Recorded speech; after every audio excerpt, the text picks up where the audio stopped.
up, guys? Welcome back to another episode of Visions of the Force. My name is Kyle, your host. Welcome to Project Potter, guys. This is our Star Wars Visions review. This is the penultimate episode, episode 8 of season 1.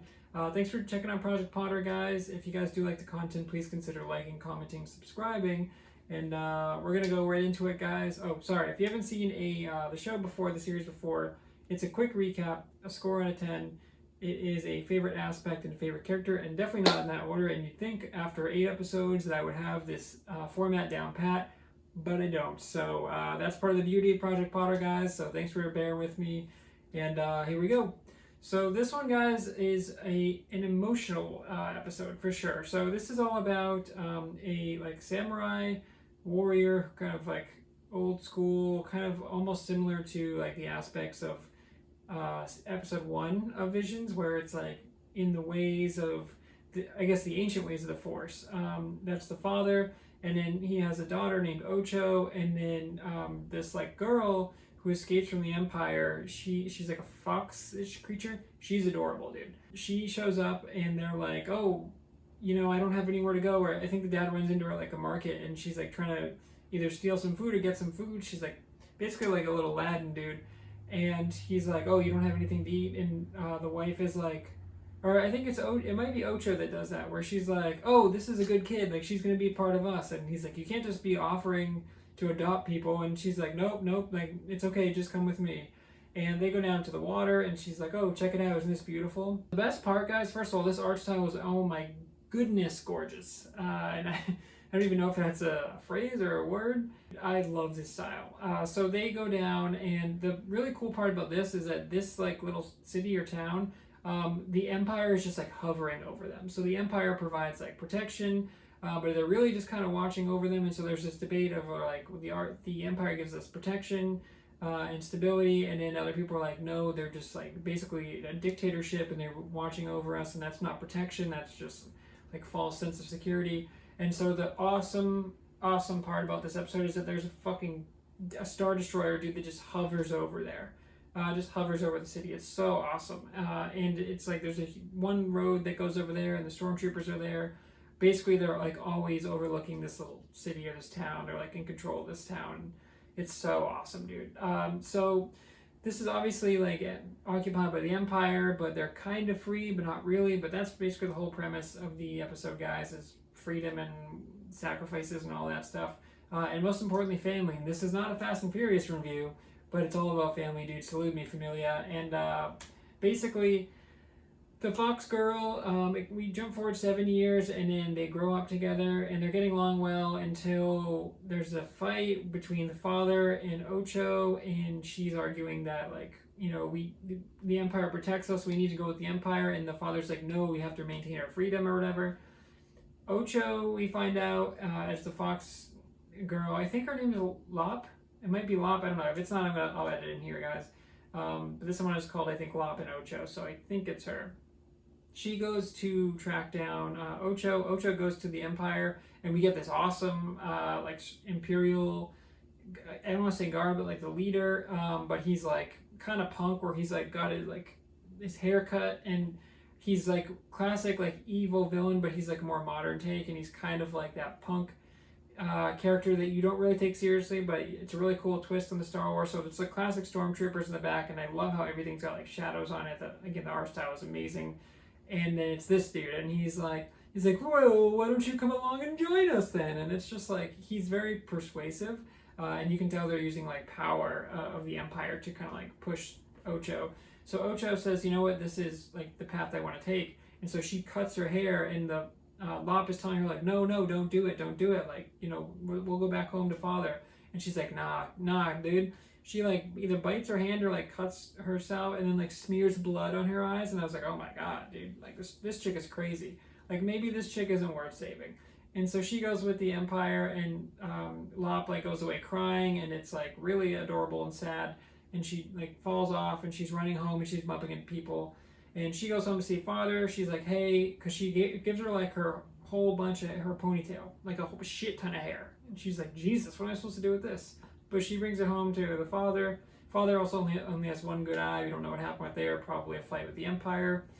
she's like, hey, Ocho is lost to the Empire, like we need to save her. And then he's like, oh dear. He's like, come, let me show you something. And then they go in the back. He pulls up this, he like uses the Force into the ground. It's so cool. And then like the mural comes up. He tells a story about how the Jedi used to come here, and there's like a mural of them like moving rocks, and then like teaching them the blades or whatever. So then we get the box that he opens and presents to Lop, and it's this like ancient lightsaber where it's like kind of a sword, but then like the blade goes over. It's super cool, dude. Unlike last episode with the Elder, where I didn't like that it was like lightsaber blades with like little scimitars. This one is cool because it's like a sword and then like the blade is around it, or like there's the image of a sword in it. It's really awesome. So he's like, hey, take this sword. This belongs to you now. And he says like, no matter what happens, with this land or this home, he's like, you guys will always be my daughters. And I'm like, oh my God, dude, so sweet. Also, what I didn't touch on, guys, is when they go to the beach at the beginning, there's a little like camera droid and he takes a picture and they're like, we're going to be a proper family. And I'm like, dude, my whole heart right there. So we cut forward to Lop, who's the father like goes to fight the Empire, go speak to the Empire. We know it's going to go poorly. And then Lop is staying at home, but then she gets in the speeder and races off. And the animation is so awesome, dude, where she like kicks it into gear and the music is going. And she goes up on like that one road and it cuts up to the Star Destroyer, dude. It's so awesome. And Ocho now has like this full on like get up, and she's like basically like an Imperial trooper leader. And there's a couple guys that are there fighting and they have some cool moves, but she's fighting her father. And Lop gets there and she's like, no, like we can all save this, we can all be a proper family. And Ocho's like, don't you know it's too late for me now? And I'm like, oh shit. So she's like into the Empire now, where I think she knows that like she can't back out because they would come after her or something. I don't know, but she's chosen this lifestyle. And again, I'm like, maybe we just leave Ocho here. Maybe we just kind of forget about her because she's clearly chosen her path. But they're standing up for what's right, and the father gets knocked down, and she like hits his eye. Good eye. He's like, I can't see my daughters now. I'm like, oh my God, dude, it's so heartbreaking. And then Ocho goes to like attack him, and she's like, look, I don't want to hurt you, but she's like, I'll do what it takes to save our home or something. And it was kind of confusing. Lop comes in with the sword, and she's like, it's really cool because we get the lightsaber sound, and she like deflects it, and she's like, the family sword. She's like, how do you have it? She's like, you're not even a part of this family. And then the father says, if you really believe that, then I have truly failed you as a father. And I was like, oh my God, the emotional gut punches in this episode are way over the top. But it's really sad, but it's like an emotional moment where Lop is like, she starts crying and she's like, I will bring you back. She's like, I'll never give up. And it's like the music is going, and I was like, dude, what a hype moment. And so she's like going at Ocho with a sword, and they have a crazy battle, and then she like eventually gets her, like slices her like kind of right up the suit, and she falls off, and we're like, did she just kill her?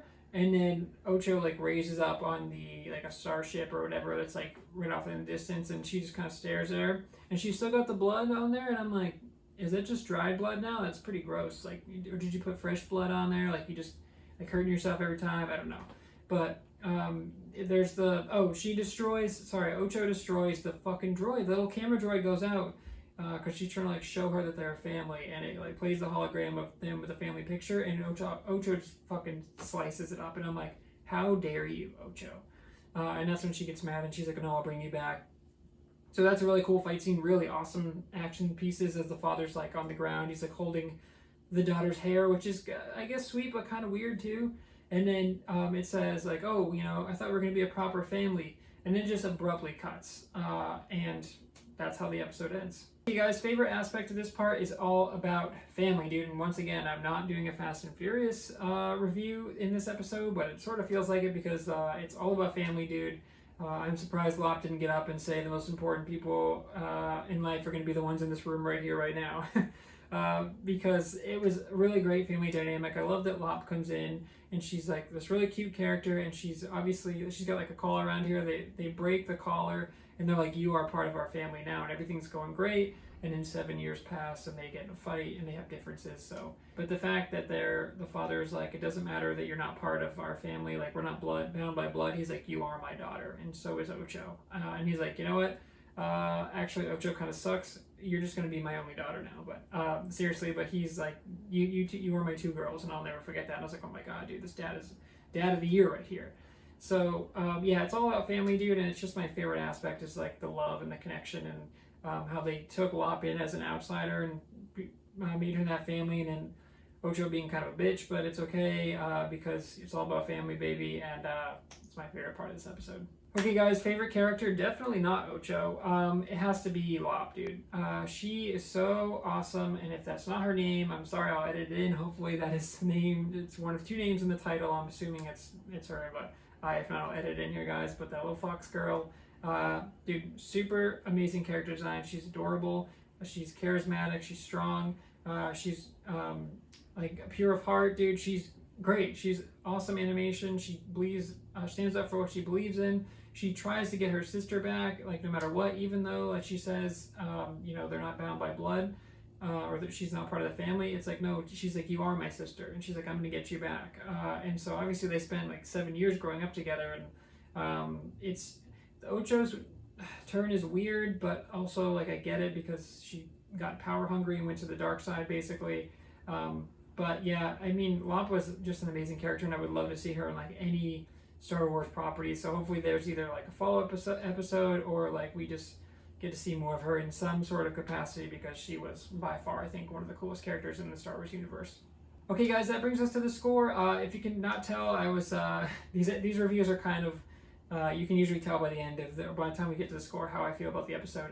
This one is awesome, dude. I absolutely love the style. It was gorgeous, like so many beautiful shots. The tone, the music, the pacing, I think it was awesome. I talked about in some of the past episodes of Visions, the pacing is all off, or it takes way too long to get to it, like in the last episode.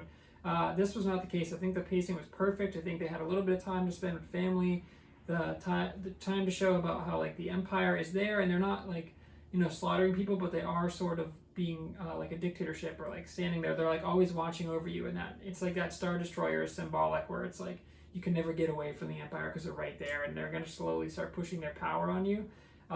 With that being said, guys, this is a 9.7. I absolutely love this episode. A couple things that take it down for me. Ocho's shift was kind of weird and abrupt. I don't know if it's ever really explained properly, or if like what I took it is that she just got power hungry and she went to the dark side because she saw the power. I don't know if that was the case, or that was kind of a weird twist, or the fact that she, like, when they're fighting and then when the sister was fighting, I guess that she said like, oh, you're not part of this family, but when she's fighting the father, I thought he was gonna like, show her the hair or something, or do something to like remind her that she's down the wrong path, but she just was like evil for evil's sake, and I guess she was too far gone is what the point was. But yeah, it was beautiful, dude, and I freaking love the idea of a Star Destroyer just hanging out there, like, just absolutely beautiful, and I loved everything about this episode, and just a couple of things that really keep it away from perfect 10 in my book. The ending was so abrupt that I was like, what the hell was that, dude? She's like, I thought we could be a proper family, and then she like goes away. So this almost makes me feel like they're gonna bring it back for season 2. So maybe that's the case, but even if it's just a standalone episode, it's just fantastic. Okay, guys, that's it. That's another episode of Visions of the Force. This is the penultimate episode, guys, and this is a great one. So I'm very, very excited. Most of these have been hits.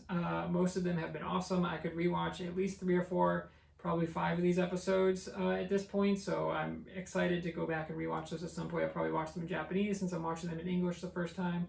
But this show as a whole, huge success already. Like, it could have been like 1 or 2 really cool episodes and a lot of like how I'm kind of feeling about What If right now for Marvel, but this is a absolute home run, dude. I hope this is the start of something beautiful, and I hope they keep going with this and play around with the different studios, and I'm sure people are watching it. I'm sure it's going to be popular, and I'm sure they're going to make more, but yeah, this has just been a blast, and so thanks for checking out the channel, guys. Appreciate you guys, and until next time, guys, salute me familia.